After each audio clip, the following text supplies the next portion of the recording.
2026 বিশ্বকাপের শেষ ষোলোতে মুখোমুখি হবে পাঁচবারের বিশ্ব চ্যাম্পিয়ন ব্রাজিল ও ইউরোপের উদীয়মান শক্তি নরওয়ে। রোববার 5 জুলাই দিবাগত রাত 2টায় যুক্তরাষ্ট্রের নিউ জার্সিতে অনুষ্ঠিত হতে যাওয়া এই ম্যাচের সবচেয়ে বড় আকর্ষণ দুই তারকা ফরোয়ার্ড ব্রাজিলের ভিনিসিয়াস জুনিয়র এবং নরওয়ের আর্লিং হালান্ড।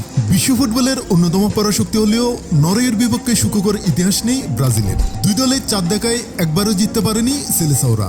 2 ম্যাচে হেরেছে, বাকি 2টি ড্র হয়েছে। তাই পঞ্চম দেখায় সেই অস্বস্তিকর রেকর্ড ভাঙার লক্ষ্য নিয়ে মাঠে নামবে কার্লো আনচেলত্তির দল।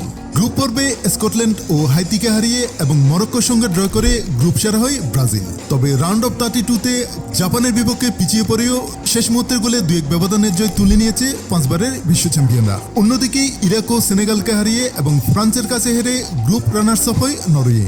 এরপর শেষ মুহূর্তের গোলে আইভরি কোস্টকে 2-1 ব্যবধানে হারিয়ে প্রথমবারের মতো বিশ্বকাপের নকআউট পর্বে জয় পায় ভাইকিংরা। নরওয়ের সবচেয়ে বড় ভরসা অবশ্যই আর্লিং হালান্ড। অভিষেক বিশ্বকাপে 25 বছর বয়সী এই স্ট্রাইকার ইতিমধ্যেই করেছেন 5 গোল, যা দলটির মোট 10 গোলের অর্ধেক। তার সঙ্গে আক্রমণে থাকবেন অধিনায়ক মার্টিন ওডেগার্ডো। অন্যদিকে ব্রাজিলের আক্রমণভাগের প্রধান অস্ত্র ভিনিসিয়াস জুনিয়র। এবারের বিশ্বকাপে 4 গোল করে দলের সর্বোচ্চ গোলদাতা তিনি।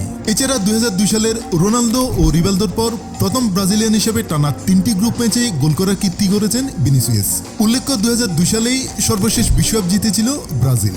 নরওয়ের কোচ তালে সলবাকেন, যিনি 1998 সালে ব্রাজিলকে হারানো নরওয়ে দলে সদস্য ছিলেন, তিনি বিশ্বাস করেন এবারও চমক দেখানো সম্ভব। তিনি বলেন, ব্রাজিল অবশ্যই ফেভারিট, কিন্তু আমরা শুধু খেলতে নামছি না, জিততেই মাঠে নামবো। কাজটি কঠিন, তবে অসম্ভব নয়। এই ম্যাচের বিজয়ী দল কোয়ার্টার ফাইনালে মুখোমুখি হবে মেক্সিকো অথবা ইংল্যান্ডের।